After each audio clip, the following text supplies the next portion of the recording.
Kent Jacobs was a 41-year-old from Hope Mills, North Carolina. He had a happy-go-lucky personality and loved NASCAR. On Sunday, March 10th, 2002, Kent walked to a friend's as he usually did to watch the race. While there, his friend fell asleep. When the friend woke up, Kent was gone.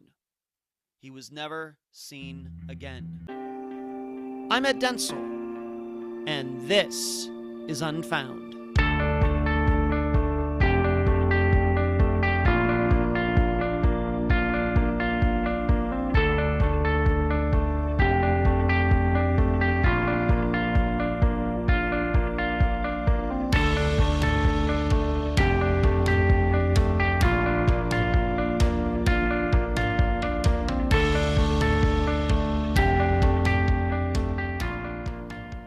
United States, the trade deadline for Major League Baseball has just passed. It's a time where fans of all of the teams have their opinions on what should be done. Should a team take on players and increase salary in an effort to make the playoffs? Or should the team dump players, dump payroll, and start planning for next year? And to listen to sports talk radio, you'd think the callers all have master's degrees, if not doctorates, in sports management. Do this, do that. He's a keeper. He's a bum. If these fans were in charge, to listen to them say it, everything would go smoothly. Their team would win the World Series every year. They all make the process sound so simple. Somehow viewing the process from the outside, they think they're smarter than the people who do it for a living. With Unfound, I really try not to do that when it comes to the police. Although even I realize that once in a while I sound like one of those talk show callers. It's easy to judge law enforcement from the outside, even though we can't deny the fact that missing persons cases overall aren't handled the way it seems they should be. Well, in Kent Jacobs' case, from the outside, and as much as any case we've covered so far, it's going to be difficult to figure out how this case hasn't been resolved by now. Because you're going to hear about viable suspects, credible witnesses, a motive for the crime, a confession, well, not quite, but close. You'll see what I mean. And in fact, everybody seems to have a good idea of where Kent's body is, but except for one day of action in 2010, nothing has been done in 13 years. Yep, hard to understand. From the outside. From the outside also has another meaning for this episode. I'll be interviewing a man who came to the Jacobs family totally from the outside. He's not a relative, not a cop, not a private investigator, has no professional law enforcement experience at all. But he decided to get involved, and he's made all the difference to the Jacobs family. And now a summary of the case. This is brought to you by my friend Megan Good's site, charleyproject.org. Kent spent weekends at his mother's residence in the Colonial Heights area of Hope Mills, North Carolina. On Sundays, when there was a NASCAR race, he would walk 2 miles to watch it with his friend Roger. They'd known each other for several years, so this had become somewhat of a ritual. Roger lived in a trailer with his parents. During the race on March 10th, 2002, Roger fell asleep. After this, at some point, Kent left. Roger's parents saw Kent leave and didn't find anything strange about it. They believed he was going home. However, Kent's family never saw him again.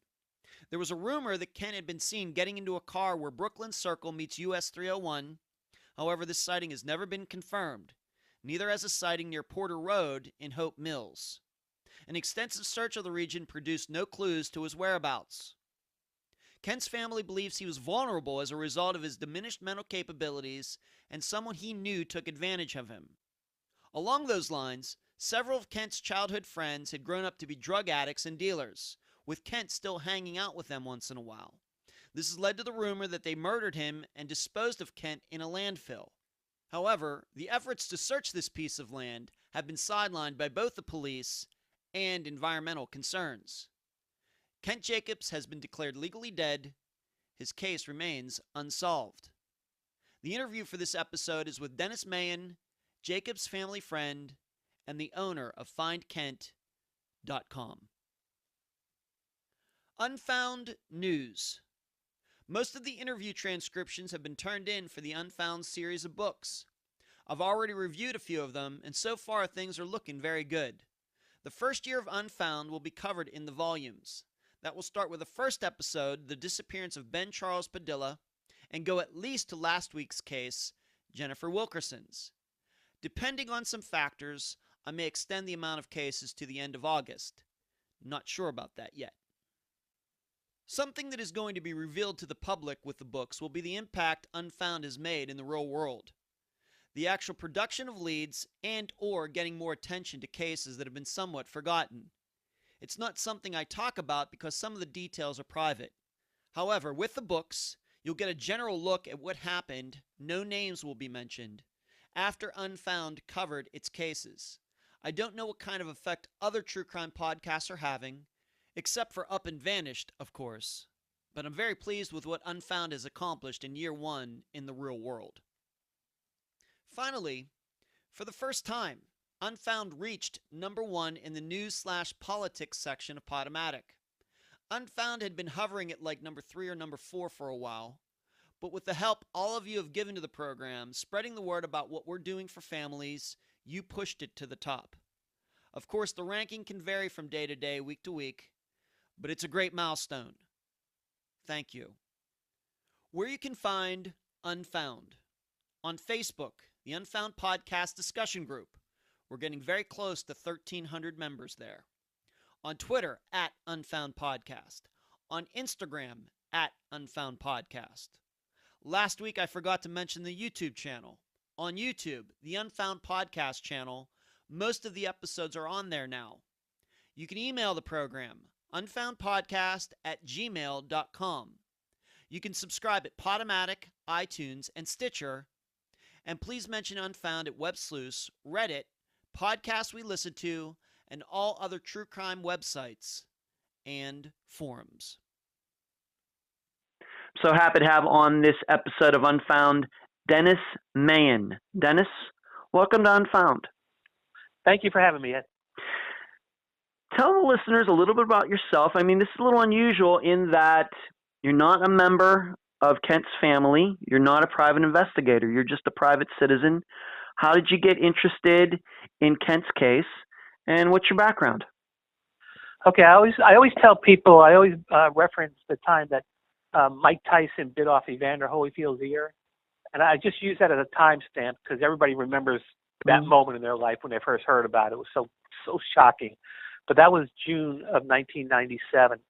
That same week, a young girl by the name of Kristen Modafferi from my hometown of Charlotte, North Carolina, was abducted while on vacation in the Bay Area of San Francisco. And early on, I went out to the Bay Area to try to find Kristen. And make a long story short, when you get to know a family of a missing child, you can't help but meet other families of missing children. And it was through the Modafferi family that I got to meet the family of Kent Jacobs. And at one point, the FBI, after 9 years, they finally got involved with the Kristen Modafferi case. And the first thing they asked me to do was to back off. And so my time on the West Coast is over. So I came back to my hometown in North Carolina. I lived in Charlotte at the time. Kent Jacobs was in Fayetteville, North Carolina, about 2 hours away. And by this time, I was really emotionally involved with these families of missing children. So I asked Jackie Jacobs, Kent's sister, if it would be okay if I came to Hope Mills, because at this point, I learned that if a missing person is not found in the first couple of weeks, they're no longer a priority with law enforcement. It's true. Law enforcement has brand new crimes every single day that hit their desk, and they get buried very easily. It's like almost like you're a waiter and 5,000 people show up in your restaurant. They can't serve everybody, you know. Mm. So they're just trying to pick up the cases that are most likely solvable, but that's not good news for a missing child. So I kind of knew that there'd be nobody looking for Kent, and so that's why I decided to go to Hope Mills. What were you doing? Let's go back to 1997. What were you doing at the time? I mean, that you just decided this was the case. I mean, what was going on in your life? I was a manager of the homeless shelter in Charlotte, North Carolina, and I had done that for many, many years. And to be honest with you, I went into it wanting to save the world, but 10 years later, I was burnt out, and I had to get away. And so then I got a normal job. I was just making deliveries for a company called Apria Healthcare, just home healthcare. And for the first time in my life, I was making very good money, but I wasn't feeling, that satisfaction of doing something social. Sure. And I was looking for something to do, and then I saw the TV report about this young woman that was abducted. And I said, I had some vacation time built up. And instead of going to Myrtle Beach and hanging out in the sand, I said, I'll use my vacation time to go to San Francisco and help this family try to find their daughter. And one thing led to another, and here we are 20 years later. And sadly, Kristen Modafferi has never been found either. And Kent Jacobs still has not been found. When people go missing, boy, it's hard to find them. We try our best, Ed. You deal with this all the time. Yes. It's hard. It's hard. So you had 1997, and then you were into that case. Were there any other cases that you took an interest in between 1997 and then when Kent disappeared in 2002? Yeah, my life is really with three different families. There's Kristen Modafferi. She was disappeared in 1997 in the Bay Area, San Francisco. Kristen Modafferi's mother, Debbie, introduced me to the family of Kristen Smart from roughly the same area out in California on the Central Coast there. And she was a 19-year-old that was abducted from Cal Poly University, and she still has never been found. And then Kent Jacobs. But believe me, trying to find one missing, it's almost a full-time job. It'll just consume your life. And yes. I'm doing three, and I realize I can't do 4 or 5. I'm trying to help too many families, you end up helping nobody, That's right. So, that can be. So that's where things are. And how long after Kent disappeared did you get involved in his case? Okay, great question. Kent was 2002, and I didn't show up in Hope Mills, North Carolina until 2009. So it's been 7 years. Tell the listeners what you've learned about Kent over the last, what it would be, 8 years. You've met the family. They know you. They know that you're doing this interview on Unfound. Tell the listeners what they need to know about Kent, his family, his upbringing, all of that. Okay, a couple of unique things about Kent. First of all, he was a Lumbee Indian. And to be honest with you, before I met the Jacobs, I never even heard of that before. What's a Lumbee? A Lumbee is a tribe of Native American Indians in North Carolina, in the Fayetteville, North Carolina area. Okay, it's very popular there. And the other thing about Kent, he was mentally handicapped. Kent was 42 years old when he vanished, but he lived life through the prism of like a small child, like a 9-year-old boy. And but even though he had a limited mental ability, I'm telling you, he lived a very, very full and happy life. And I say this to a lot of people, to the people listening to your podcast. Kent was probably happier than most people that are listening to my voice right now. He had a very, very limited life, but that life was full, and he was very happy. Came from a really nice. His family loved him, and unfortunately, what I think happened to Kent is the day he disappeared, he had some paycheck money on him, about $200, and the local drug addicts found out that this mentally retarded man. And we talk about mentally retarded. The family is not offended by that word. They said, Dennis, that's that's the term we used all our life. And I know over the years the political correctness came. You're not allowed to say that. But one of the Jacobs family themselves told me that doesn't offend us. So when I heard that, so either way, retarded, handicapped. But he did have a job. He had interests. He was into NASCAR. He had hobbies, just like any person with an average IQ. Yeah, he loved Harley Davidson motorcycles. He loved NASCAR, and he loved his childhood friends. Now, this is very important to Ken Case. When he was a small boy, before they realized his mental handicap, the local children that he grew up with, when they were all 2-3 years old, they grew up. They were his lifelong friends. Even till when he was 42 years old, they almost looked at Ken as like their buddy. They had to like protect Ken in their own way. The problem, Ed, is these damn friends of his, they went the drug route. They thought heroin was a great way to spend one's life. And when you go that path, it comes with just a million other problems. And even though these people that are suspects in the case, they spent time in prison for armed robbery. I mean, one of the suspect was arrested like 50 times, but in their own way, they still loved Kent. So I don't think Kent was murdered. We think he was accidentally killed, and then they panicked. And here we are today, all these years later.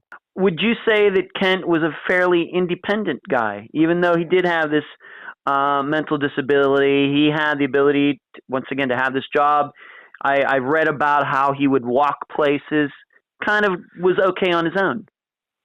Yes, that's perfect. He was famous in Hope Mills. The local residents, they seen him walking. Kent would think nothing about going walking on like a 6, 7, 8 mile walk. That meant nothing. He never had a license, never drive a car. I don't think he ever rode a bicycle, but he would walk everywhere. There goes Kent. But the Jacobs family, and this is very important that people know this. They say Kent, it was almost like a deer. If you were in a car and he didn't recognize you, he wouldn't go within a mile. He would turn away and just go into the woods. But if he knew you, he'd come right up to you. But if he didn't recognize you, he wouldn't come up to you. Because a lot of people over the years probably wanted to offer him rides. They knew him, but he didn't recognize them. So it's almost like a deer, that fear. He would just turn around and go the other way. Okay. So he would not have been inclined to jump in the vehicle with some stranger, as has been kind of a rumor or a sighting of him just jumping into a vehicle surrounding this case. Very unlikely that would happen. Right. The people that know Kent best, his siblings and mother, say, hell no, no way.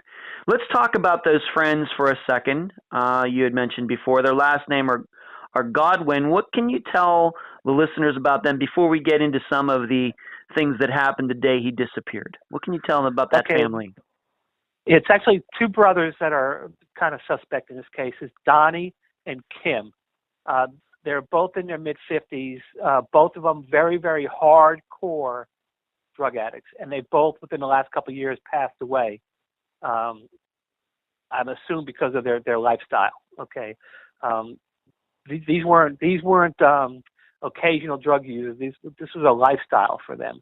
But the problem is like I said earlier, when Kent was a 2- and 3-year-old boy, these kids weren't drug addicts. They were just beautiful little kids. And I'm told that the Godwin parents were really, really loving, nice parents. Sometimes your kids go sideways, and this happened in the Godwin family. So, but were they neighbors? Did they know the Jacobs? Were they next door neighbors, or did they go to the same church, or do you know anything like? Yeah, for the first couple years of Kent's life, they were literally neighbors. But then the Jacobs moved about maybe 5 miles away to a different part of town. And so that's one of the reasons why Kent would walk so much, because he wanted to go see his friends. So he would always walk back to his old neighborhood to see his friends. And that's where the Godwins lived, in the Colonial Heights neighborhood of Hope Mills, North Carolina, off of Main Street there. So they grew up together. Kent grew up with them, although they didn't live necessarily beside each other, didn't work together, but they kept in contact. He got together with these Godwin brothers once in a while. Do you know how often that was? Was it like a pattern, or just would they? It was very much a routine pattern. Kent, I think he always had Sundays off, and it was very important to Kent that he would leave his mother's house and walk the 5 or 6 miles over and spend the day with not only the Godwins, but there's his other lifelong friend, a guy named Roger Locklear, who lived next door to one of the Godwins at the time. So there was more than just the Godwins. There was about 4 or 5 different friends over there. All right, and they were all kind of shady. Yes, they all. None of them went the Eagle Scout and then graduate and go to Princeton or Harvard. They chose the other route in life. Okay, so tell the listeners what we know for sure. In your opinion, I mean, you're the expert on this. You've been working on this for 8 years now. Sure. Tell them what we know happened that day, that Sunday. Okay. It was a Sunday, March 10th, 2002. At 1 o'clock in the afternoon, the races were on. And Kent was very important. What he would do is he would walk from his mother's house. He'd walk to a grocery store. It was called Charley C's. It's just an independent IGA grocery store. He'd buy a 6-pack of beer with his paycheck money. And then he'd walk over to Roger Locklear's house, which is really, this neighborhood is mostly trailers, okay? And Roger told us that Kent was there just like he was there every other Sunday. It's almost like Kramer on Seinfeld. He almost didn't even have to knock. He just walk in. Kent was that close with his family. And the whole Locklear family, they all love Kent. But Roger said that he was watching the race and he fell asleep, and then when he woke up, Kent was gone. And what Kent did is he walked out of the trailer. I guess he got bored or whatever, and he walked no more than, I'd say, maybe 40, 50 yards to the next trailer down, which is where Donnie Godwin lived with his girlfriend, Charlotte Royal. And what happened was Donnie and Charlotte found out that Kent had like $200 on him from his paycheck money. Do we know this is fact, or is this just a theory? No, this is fact. This is fact. Okay. Yeah, fact. Okay. And I'm gonna go down that fact. Sure, right now. please. The reason why we know that is they have a local drug dealer in that area. Her name is named Belinda Hall. Now this is important for your listeners to understand this. Even though these people are drug addicts, I mean, there's good in everybody. The FBI will tell you there's good in everybody. You just got to reach for it. And in their own way, they love Kent. In their own way, they think they're good people, and they don't think there's anything wrong with the drug lifestyle. Belinda Hall gets a phone call from Donnie and Kim, said, "Listen, we got Kent's paycheck money. We want to buy drugs." Belinda says, "Well, you got to wait because my mom's at church right now, and the drugs are in my mom's car." Okay, so they had to wait till the mother got home from church. The mother had no idea the drugs are in the car. And so the mother comes home from church. Belinda gets the car, drives over. She's in the driveway of Donnie and Kim. She sees Kent inside the trailer, and she says, "Hi, Kent." He waves back, "Hi." And then they do the drug deal. And Belinda, once Kent was missing, Charlotte Royal initially told the cops that they didn't see Kent that day. All right. Belinda realized, okay, I'm just dealing drugs, but I know Kent. He's missing. This is really serious. She goes, I'm not going down for this. I'll cop to the drugs, but I need to tell the police the truth. And Belinda told the cops that Charlotte and Donnie were lying, that Kent was in the trailer, and that they took money from Kent and sold the drugs. And Belinda was the one who gave us that lead, and she told the police that. And when did this all happen? That day, of course, Kent is gone. Roger wakes up. He's gone.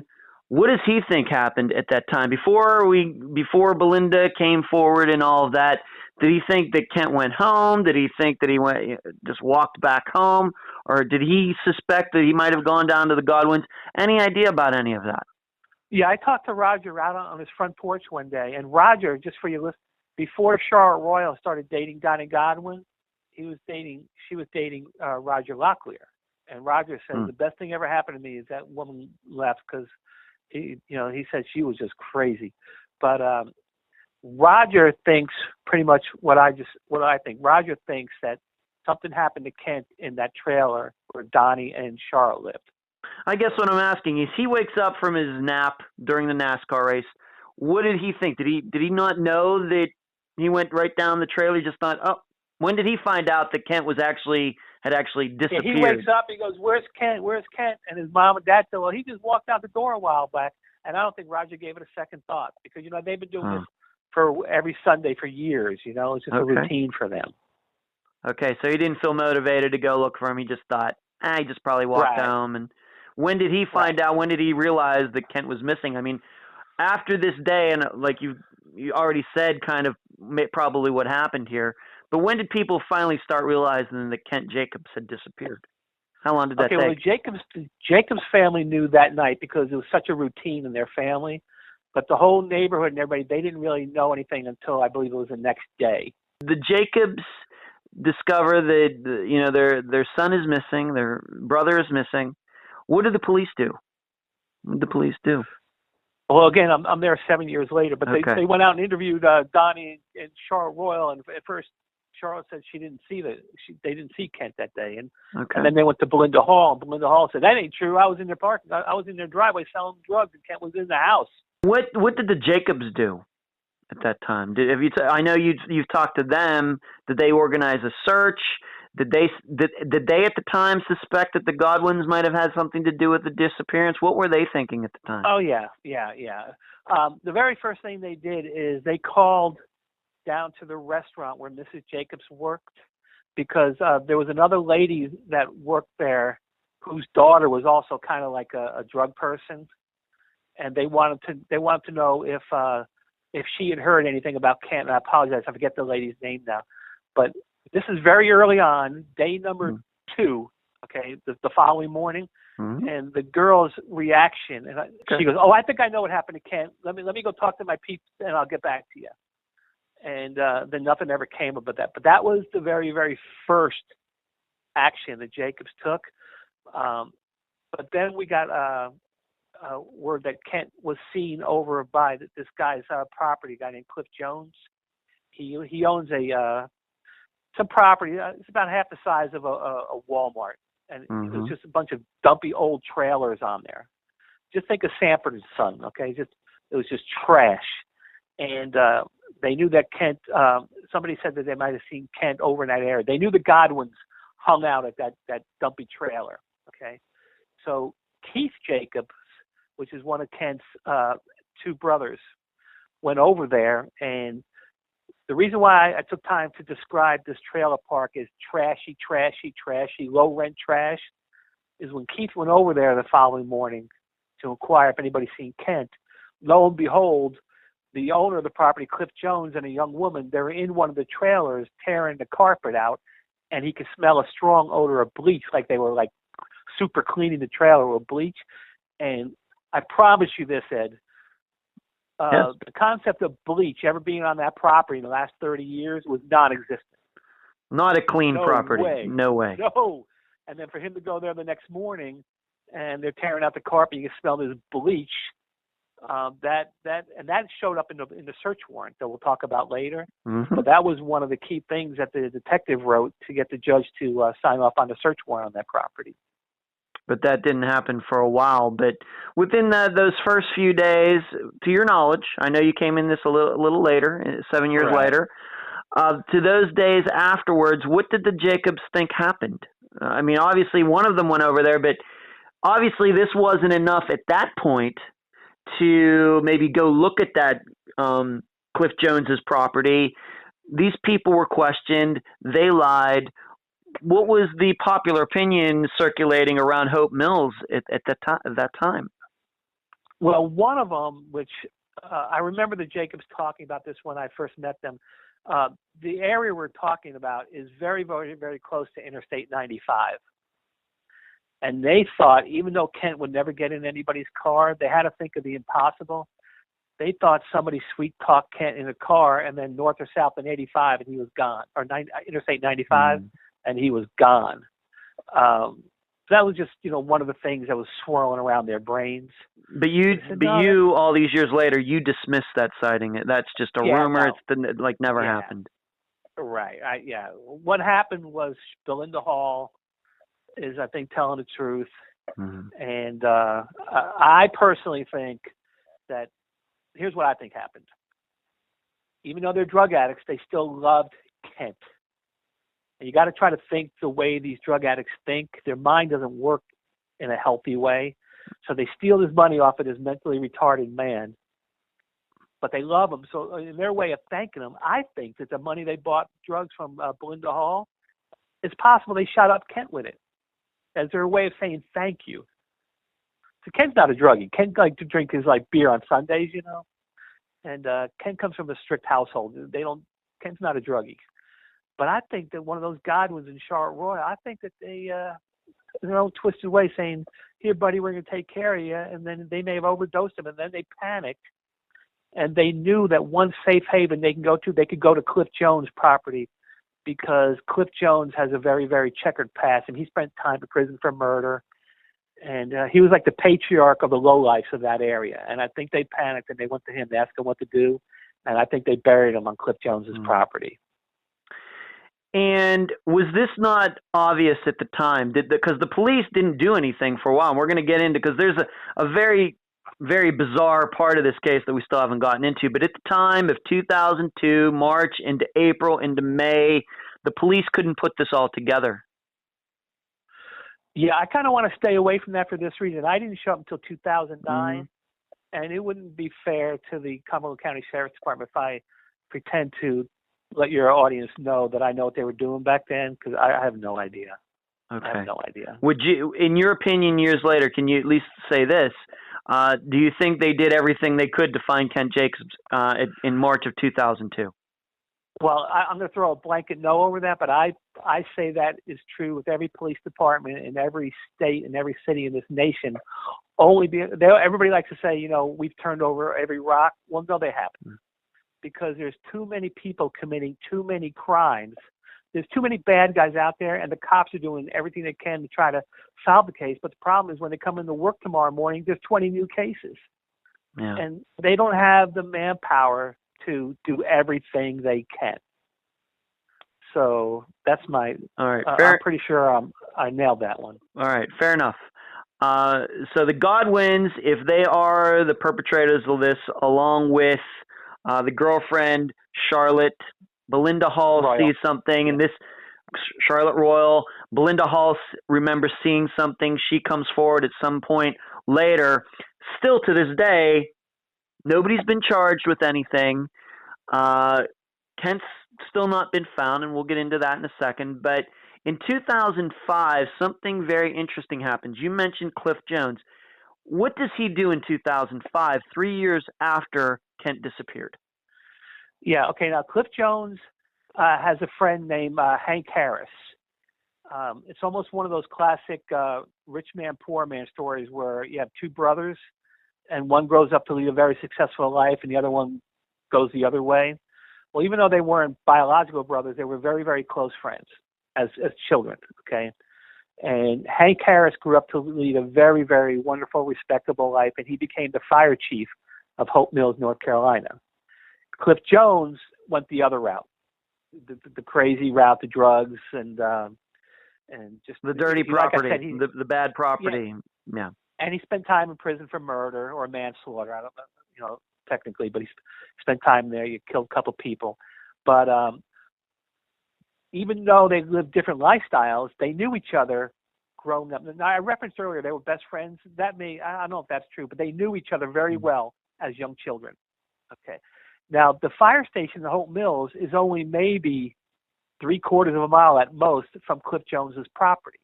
And Hope Mills is a small town, so just your daily living of your life, they're going to run into each other a lot. So over the years, they just kept in touch. They knew each other. And one day, Hank was in his fire station and looks up, and there's Cliff Jones knocking on the door, wanting to talk to him. And he says, "Come on in, Cliff. What can I do for you?" And Cliff says, "Listen, it's time. You need to come get Kent Jacobs. He's buried on my property. They got him buried in a refrigerator. And send your guys out here and let's get him. It's time." Right? So the listeners this is 2005. This is 12 years ago. We heard about the bleach in a dirty trailer on Cliff Jones's property in 2002. Then maybe he grows a conscience or whatever. He finally comes up, not to the police station, but the fire chief, who is an acquaintance, somebody he knows. He tells this story. This Hank Harris guy, he must have maybe fallen out of his chair when he heard that. Yeah, he was caught off guard. And the other thing I haven't told your listeners yet, Cliff Jones owned a backhoe on his property. And he would always be digging holes. And so that was another reason why the Jacobs were very suspicious of that property right away. Sure. And so when Cliff walked in and told Hank that, come on, he's buried in a refrigerator, it was totally believable because Cliff had the ability to do that with his backhoe.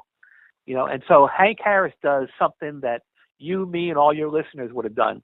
He gets on the phone and he calls the sheriff's department. And then crickets. He Nothing. Never heard from they never went out and followed it up. Have you talked to Hank Harris? Have you talked to him once you got involved? Yeah. And they just did nothing. He never went back like a month later to see if they did anything or. Well, I'll tell you what I know. Sure. So I show up. This is 2000. Kent disappears in 2002. Cliff Jones walks into the fire station 2005. I show up in 2009.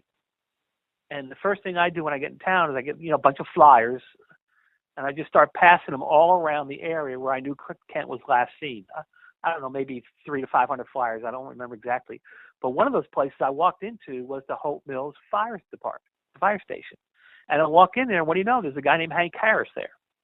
And I hand him the flyer. He goes, Dennis, I got to tell you this story. And he says, back in 2005, we just shared it with you. And he says, I called the sheriff's department. So what happened? Well, nobody ever got back to me. I said, you're kidding.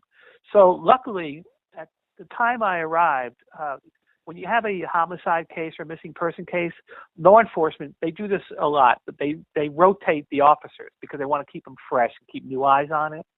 And right about this time, there was a detective, Nan Trogdon, who was just handed Kent's case. So she's handed the case right about the time I'm talking to Hank Harris. And so when I called the sheriff's department, the Jacobs, Detective Trogdon got that report.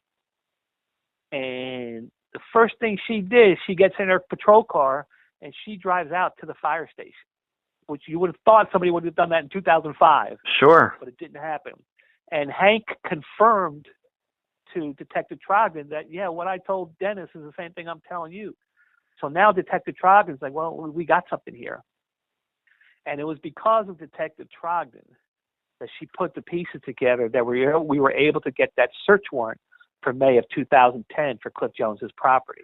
I want to ask you something about Hank Harris. And since you have so much experience, you have like 20 years of missing persons experience now. Not to make, of course, you feel old, Dennis, but you have a lot more experience in this than I do. Does that strike you as odd that somebody finds something out about a disappearance, goes to the cops, and then never follows up? Is that something that you run into elsewhere? Have you ever heard about that before? It strikes me as odd. It might strike the listeners as odd because you go tell the cops something, a big case, and then you don't hear about anything. I think somebody would check in after a month. Hey, did you guys do anything? What do you think about that? Well, here's the thing. The source of the information was not just Joe Blow on the street. It was the fire chief of that town. Yeah. So he has credibility and clout, and he's the one who made the contact with the sheriff's department. Yeah. Now, why they? I don't have an answer for you, Ed. I don't have an answer. Have you ever asked? Has that ever occurred to you to ask Hank Harris that question? Because that's a question. Wouldn't mean to be putting him on the spot, but that would be a very interesting question because I've heard about it before in cases that I've maybe a couple that I've covered. People have tips and then they never find out if the police followed through. And so somebody that's actually kind of in a law enforcement position doesn't follow up with something like that. I never put that question to the fire chief. And I think as you're asking me, I'm thinking to myself, why the hell didn't I? But I think the reason being because at the same time, Detective Trogdon was inserted into the case. And that woman is wonderful. Right. And I didn't have to worry about her following up on things. That was never an issue. But that was But that was still 4 years after Cliff Jones had walked into the fire department. Yeah, but I didn't know about it until 2009. Okay. And Detective Trogdon came on the case in 2009. So she and I kind of got there at the same time. So once I handed it to her, I let her, because I knew she followed it up. Sure. And I know in her position, she's not going to say anything maybe on the record about, what went on in those years between 2005, somebody credible giving a tip and it not being done anything about it until 2009, which, obviously you've been in this for 20 years. I've been doing this for a little while. Missing persons cases are tough enough as it is. Then on top of that, people giving in good tips and not following up just adds another layer of, I think, of difficulty to the whole process. Well, here's where I think the police make the mistake. The police will never say to a family, I can't work your case today because I got 20 new ones today. All they're ever going to say is, we're doing everything we can. It's an open case, and we're following up everything. But that's not true. They can't follow up everything because there's not enough of them. There's too many guys out there beating up their wives or throwing their kids down the stairs or breaking into a store. And the cops, when they go to work that day, they got to do what their bosses tell them to do, and you get to work and there's only 10 cases. You got to do these today. You don't have time to work on Kent's case. And then Wednesday happens, and then Thursday happens, and then July, August, September, and the years go by, and that's the problem.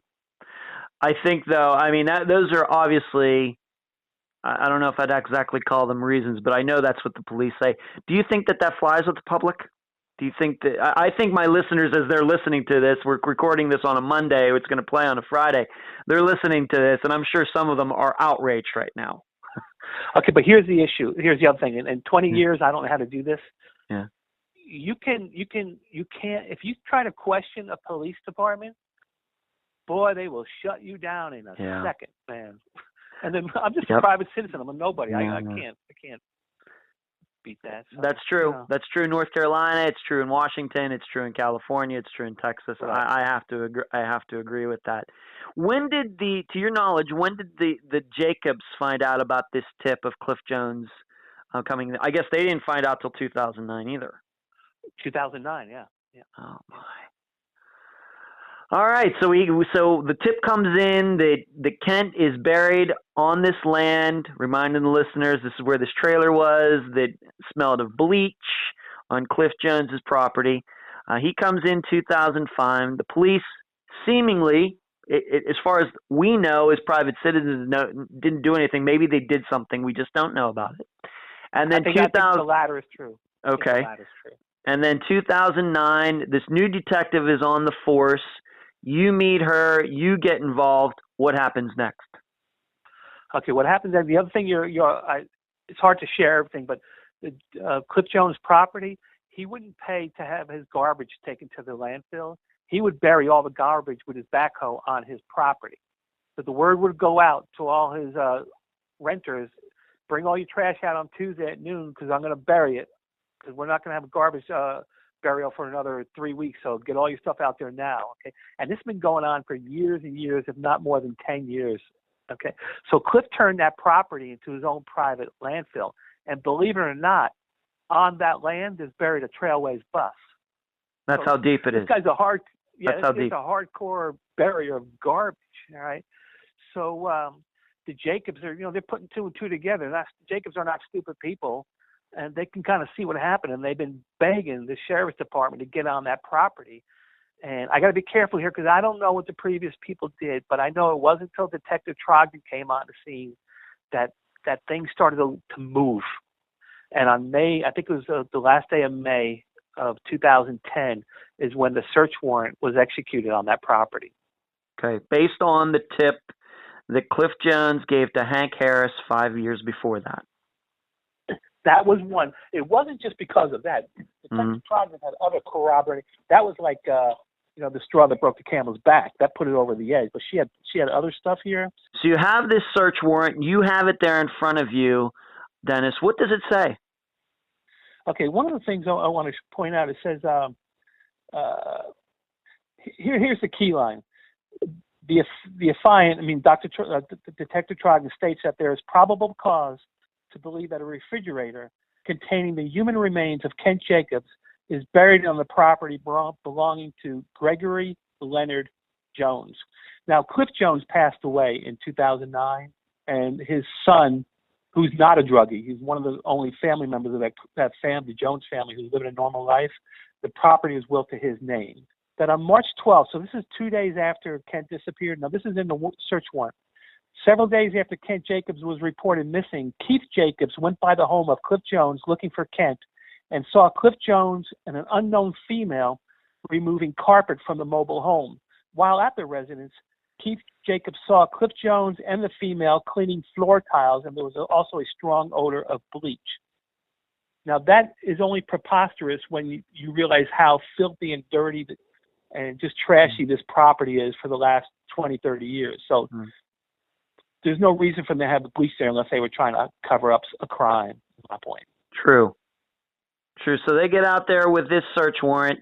Greg, by this time, Cliff is dead. His son owns the property now. I don't know if he lives there or not, but he owns the property. They have this search warrant. Is he willingly let them on? Was there any friction there? I mean, you can't do anything anyway. But what went on when they showed up to dig?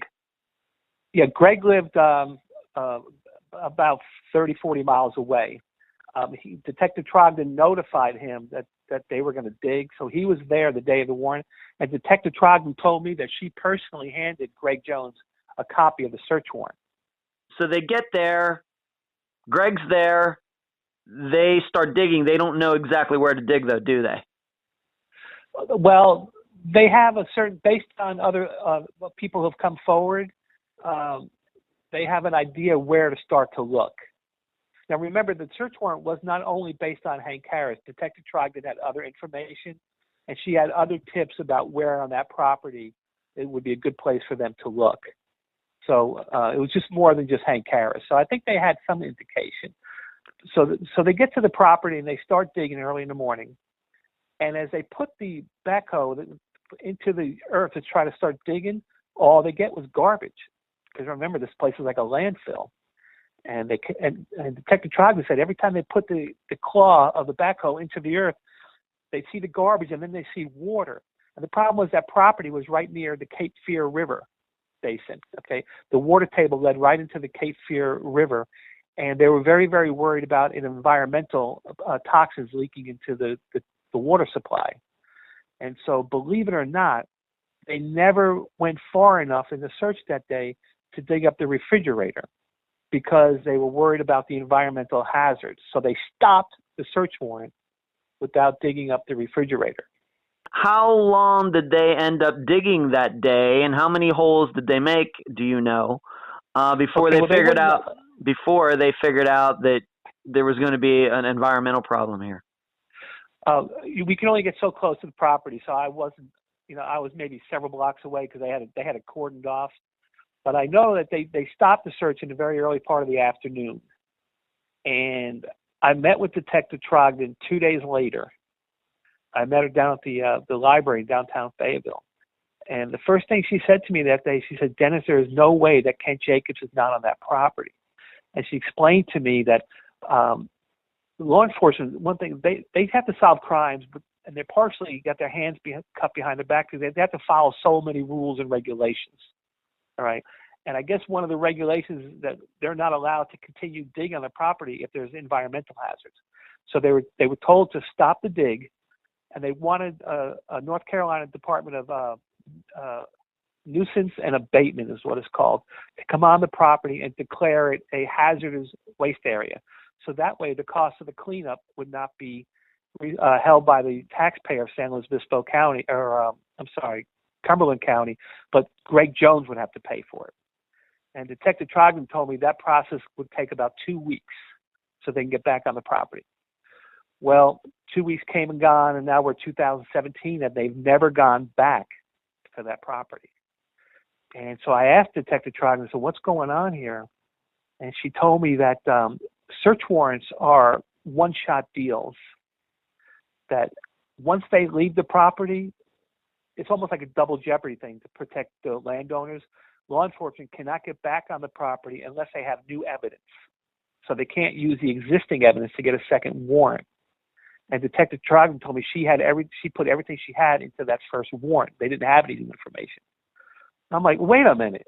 You guys stopped the search warrant because of the environmental waste. That's not Ken's fault. And I just think that the mandate of that search warrant should be honored, But here we are 7 years later, and did she not think did that not occur to her when they left the property back in 2010 that, if we stop this, we may have a problem getting back on here because this warrant's just a one-shot deal? I don't know the answer to that, but because I know you got a bunch of listeners. The Jacobs family are ecstatic with having Detective Trogdon into their life.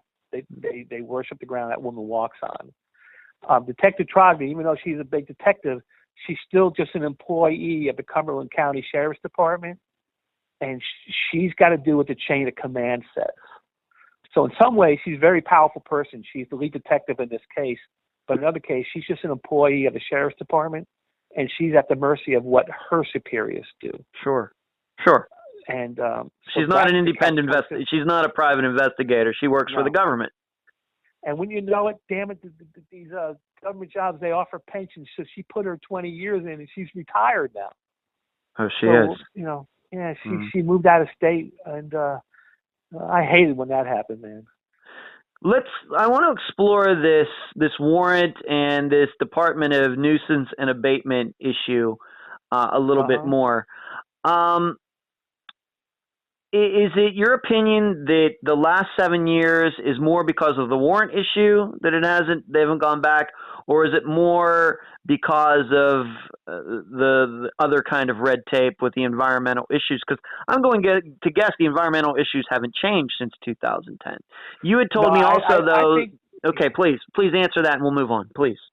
I think the issue is a little more harder to swallow than the road you were going down. Okay. What I think happened is, remember I told you Detective Trogdon is great. She's just an employee. I think that her superiors, it wasn't as important to them as it was to Detective Trogdon to dig up that refrigerator for whatever reason. And I think that when Detective Trogdon retired, it's a whole new show. It lost all its momentum. Because I know, we've talked about this a couple times in this interview already, that the police, just because a disappearance happens doesn't mean all other crimes stop.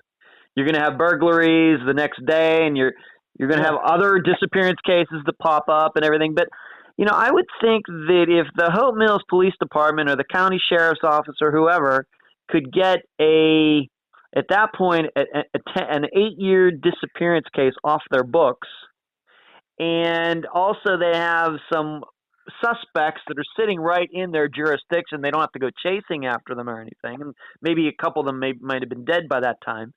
But that would really be a feather in their caps.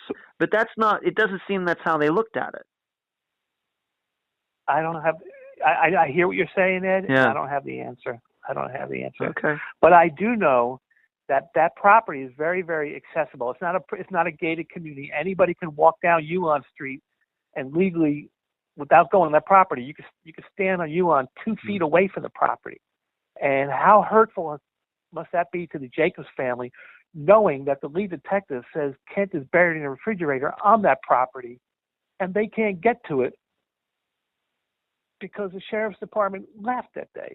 At the very least, it's a very sad and bizarre situation, because this has to be the first case I think that we've covered on Unfound where there's a 95% chance of where we know where this person's remains are.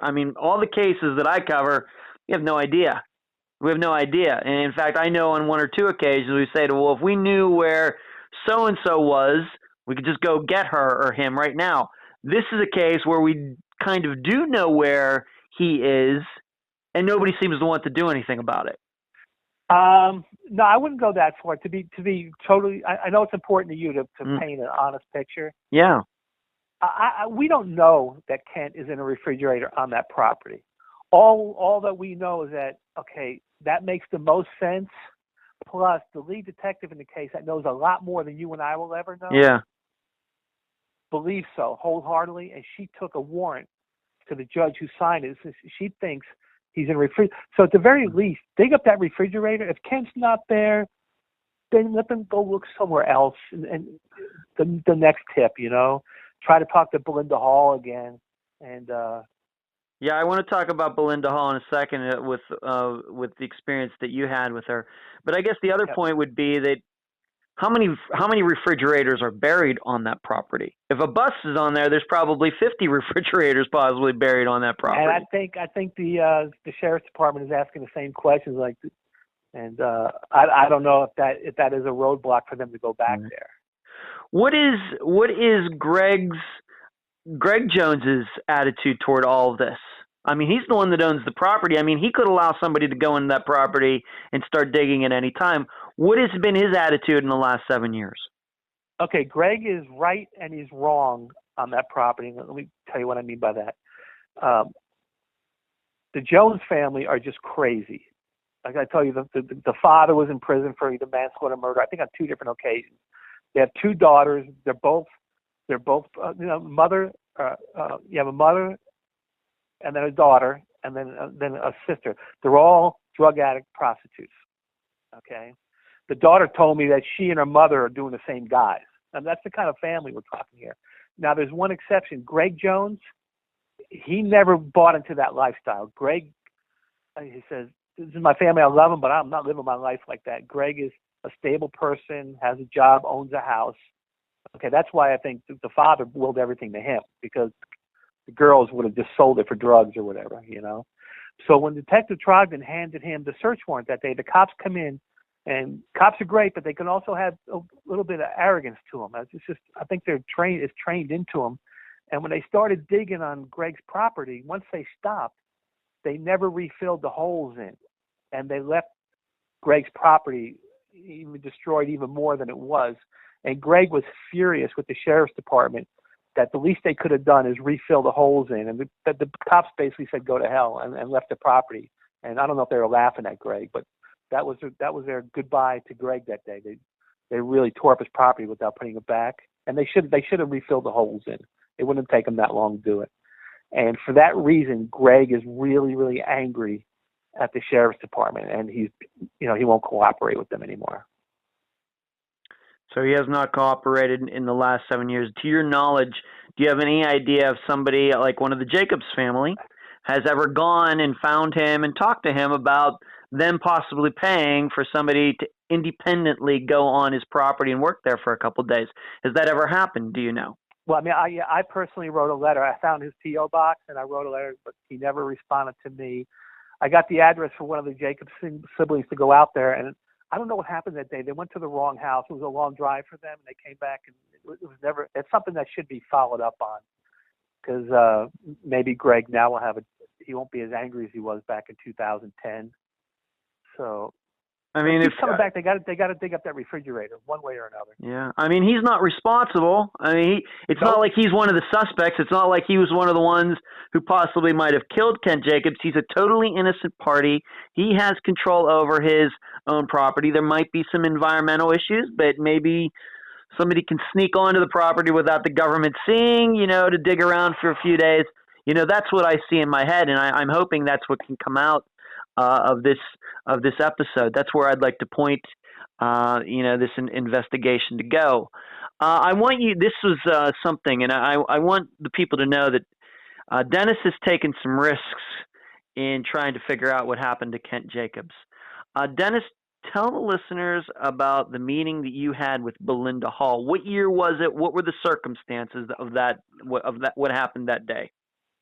Well, it was 2009, and I heard this lady named Belinda Hall, and I remember she's a Lumbee Indian. She's about 6 foot, and she's over 200 pounds, and I heard that she was just another drug dealer, prostitute, and that she was the one who sold drugs that day. And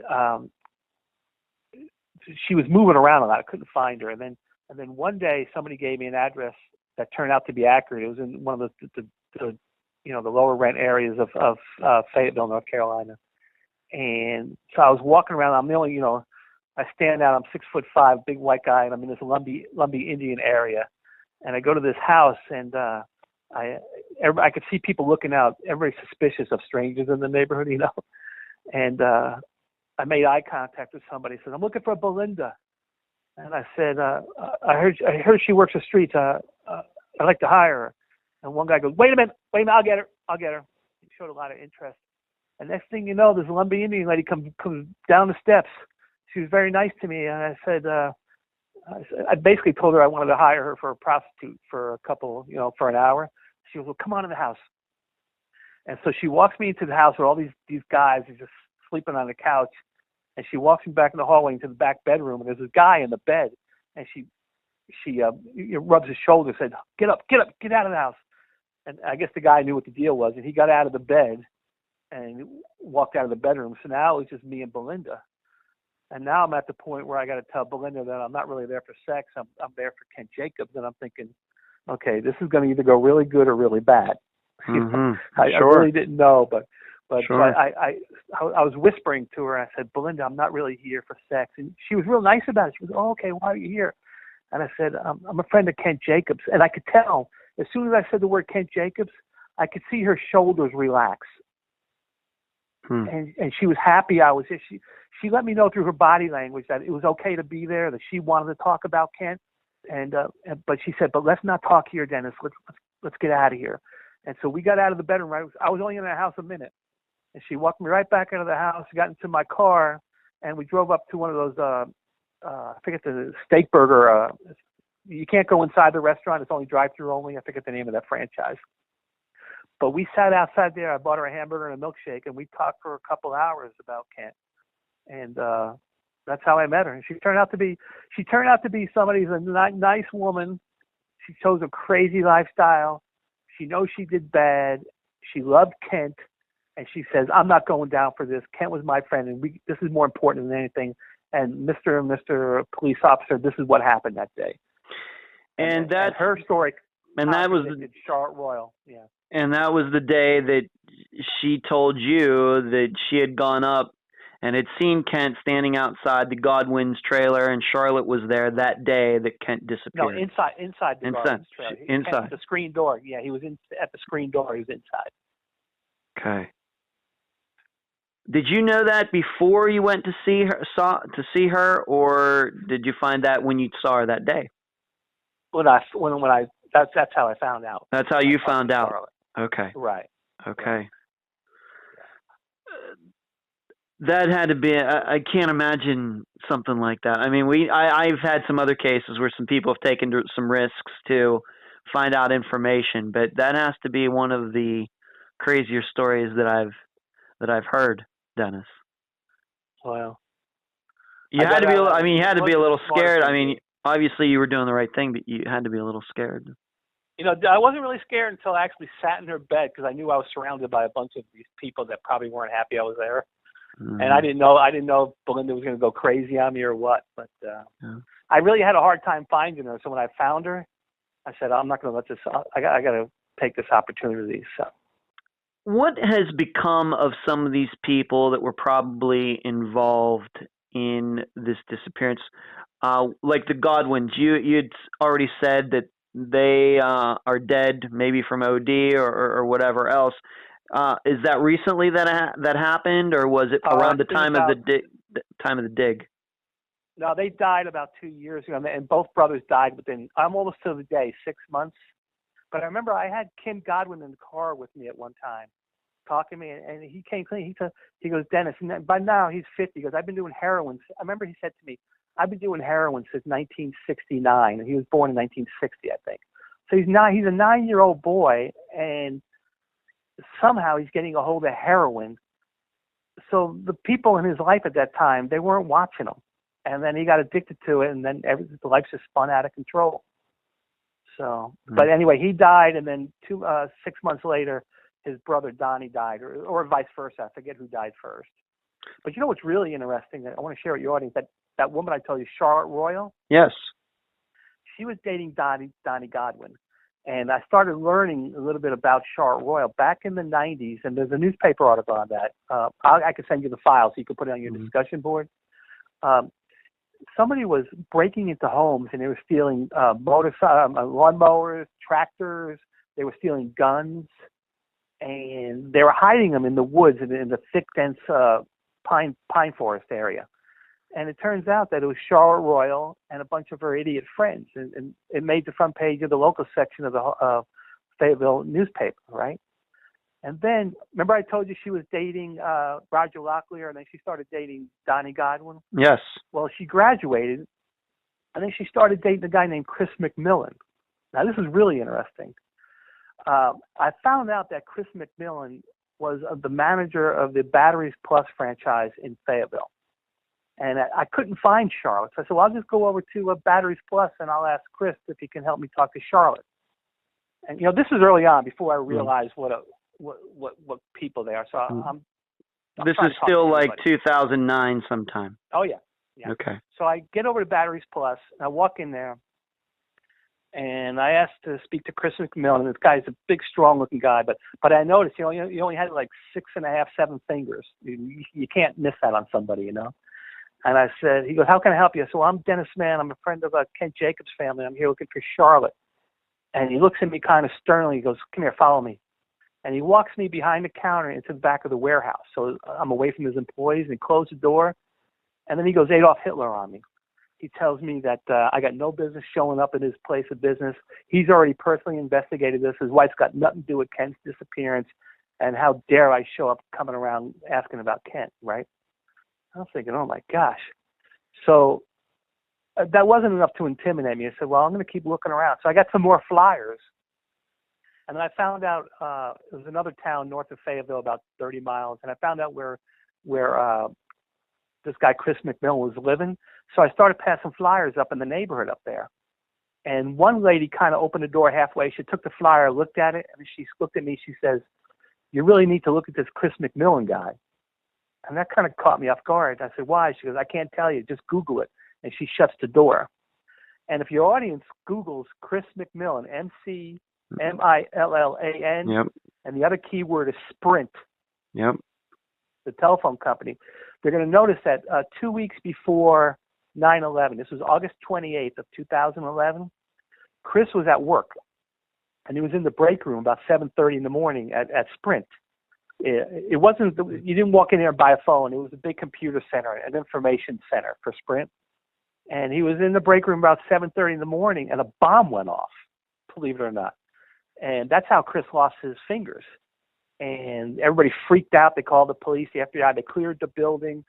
And when the feds got there, or the police, they noticed a trail of blood from the vending machine all the way out of the break room down the hallway to where Chris McMillan's desk was. And underneath the desk, they find another pipe bomb, unexploded. So now they know that Chris is not the victim, he's the suspect, right? Yeah. And so they take him under arrest, but they take him to the hospital because his hand is mangled. They get a search warrant for his house. They find more bomb-making material at his house. And remember, this is August 28th. 2 weeks before 2 weeks. 9/11. Mm-hmm. But I want your audience to take a guess what happened on August 27th of 2001, a day earlier. What happened? And remember I told you the cops are always dealing with new crimes coming in? Yeah. Well, the cops got another report of another crime. Somebody placed a bomb on the campus of the North Carolina, Chapel Hill, where Michael Jordan went to school? Yeah. Now, when it was unexploded, they caught it. But now the cops aren't stupid. They're putting two and two together here, and they confront Chris McMillan, and he admitted his role in it. He placed the bomb out there at NC State, Chapel Hill. So this is the guy that Charlotte Royal, the one who stole the money from Kent to buy drugs, is now married to. To this day, 2017. Yeah, and I was wondering, how does Chris get a job managing Batteries Plus? How is he even out of jail? Welcome to America.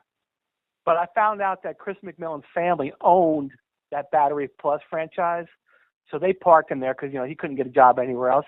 But curiously, when I found out about you, I called out to Batteries Plus just to see, and they said he no longer works there, and I don't know where he is right now. Huh. So it's that's a crazy story.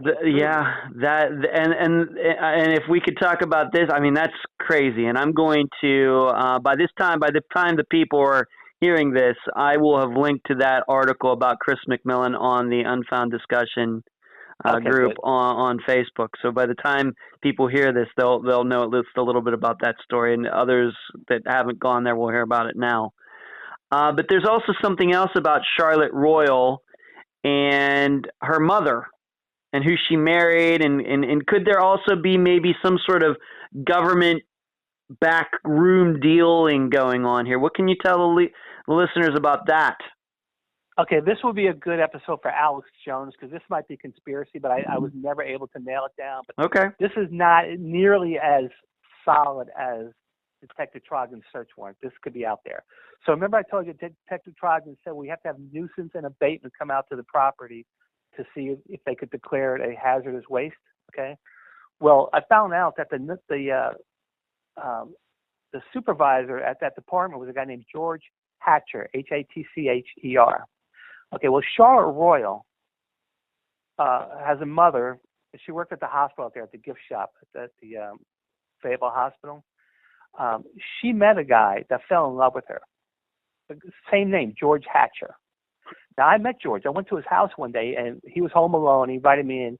And George is a good man that did everything right in his life because he had a beautiful home, worked hard. And the problem was he fell in love with a woman who had Charlotte Royal as a daughter. And you should have seen the pain in his eye. He goes, I hate Charlotte Royal.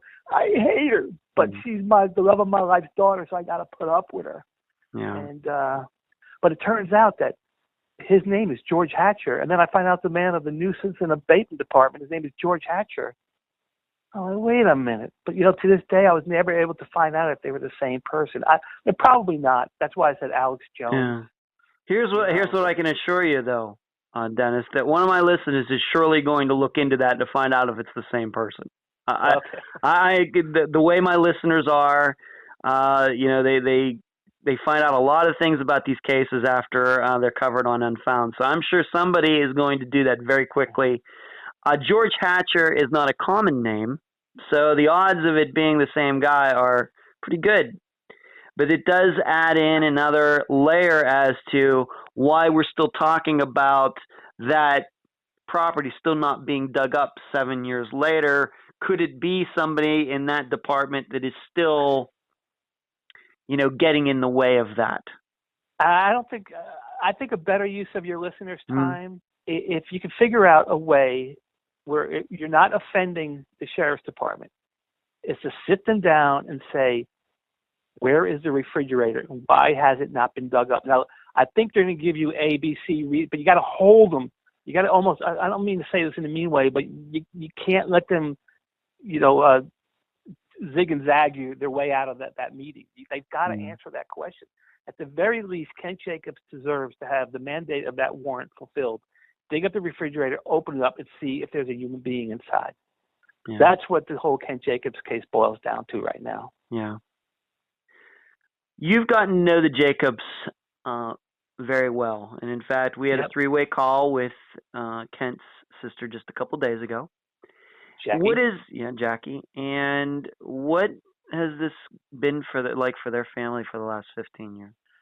Well, you've been doing this a long time. All these families are going through a personal hell, and they all have their own way of grieving, and I go through the same thing you go through.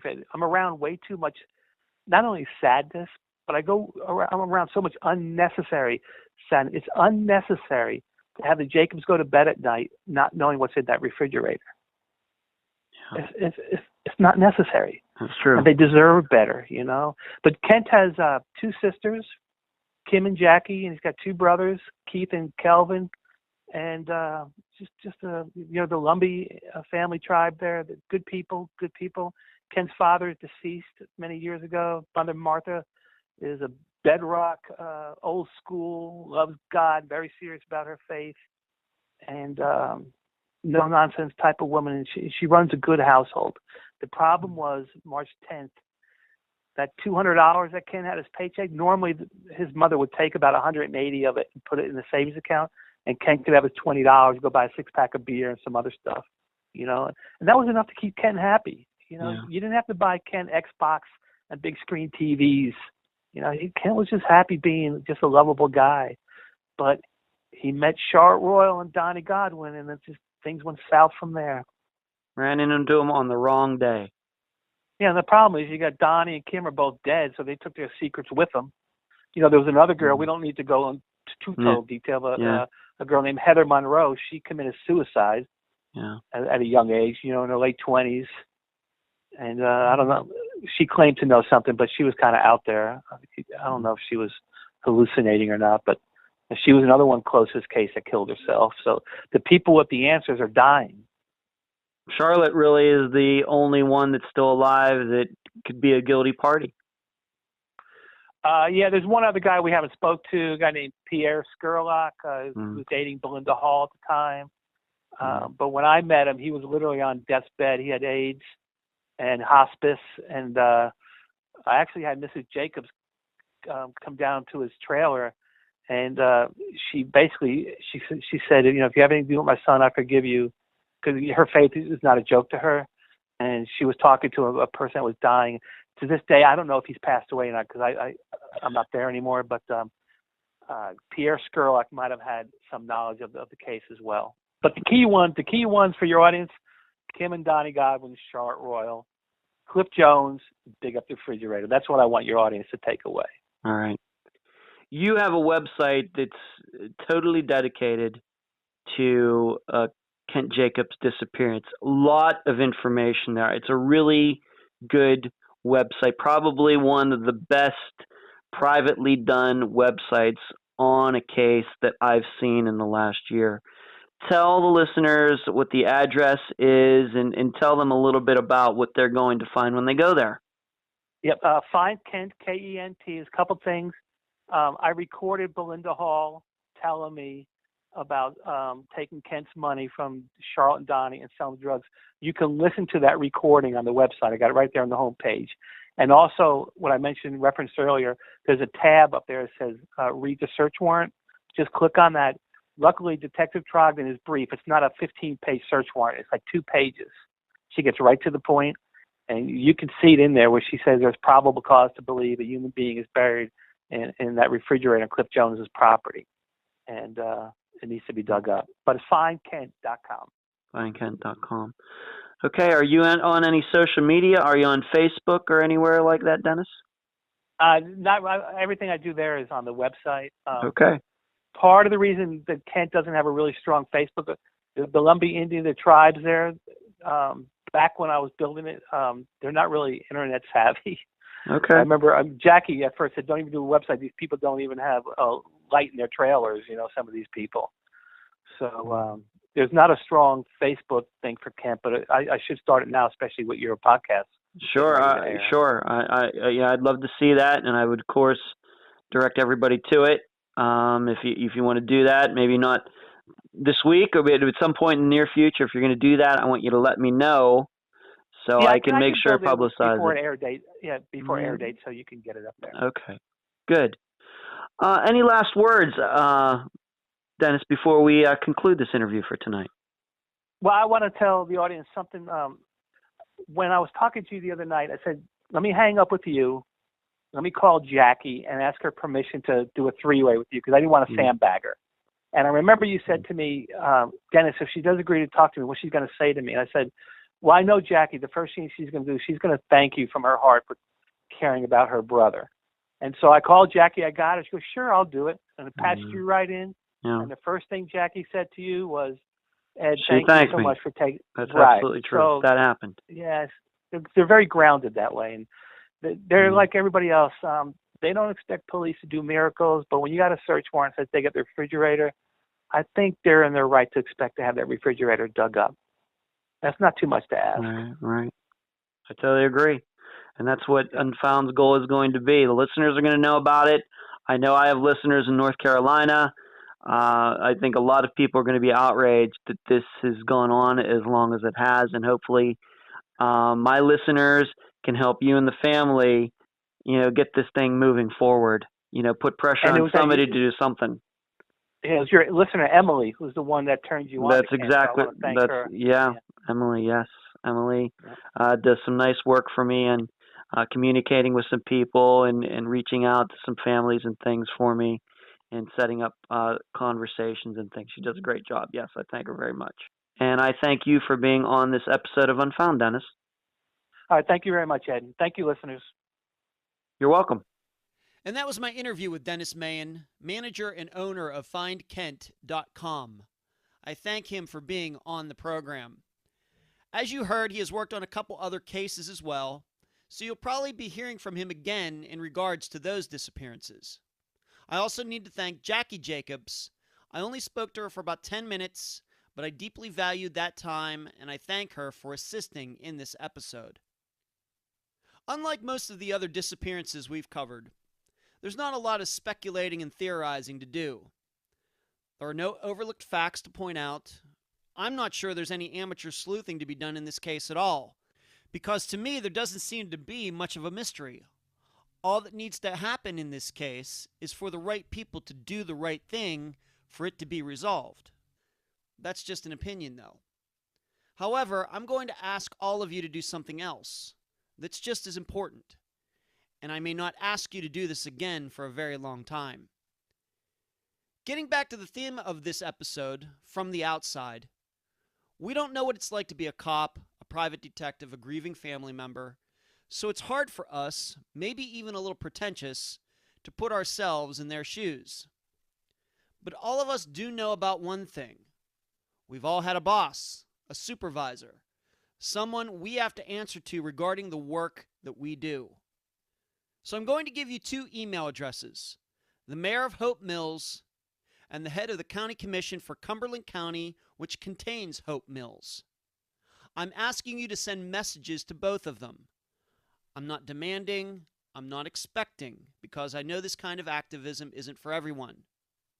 But for those of you who are so inclined, I'd like you to tell those two people where you're from. Ireland, Australia, Mexico, hey, even here in the United States, wherever. I want you to tell them what you heard on this episode. Put it in your own words. And I'd like you to ask these two officials, as leaders in their communities, to ask the police to make Kent Jacobs' disappearance a priority again.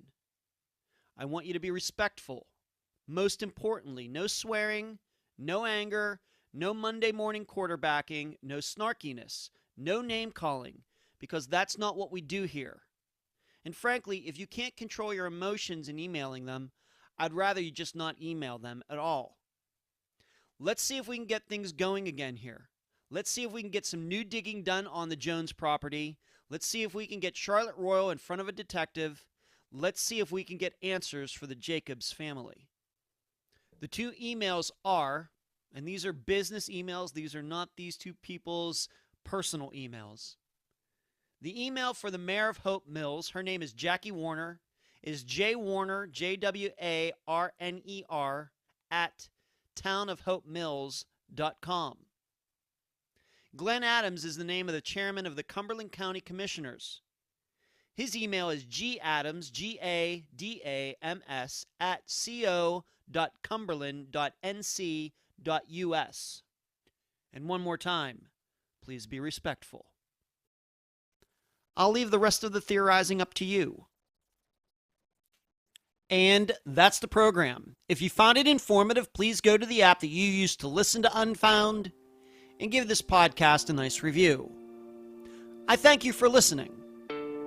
I'm Ed Dentzel, and you've been listening to Unfound.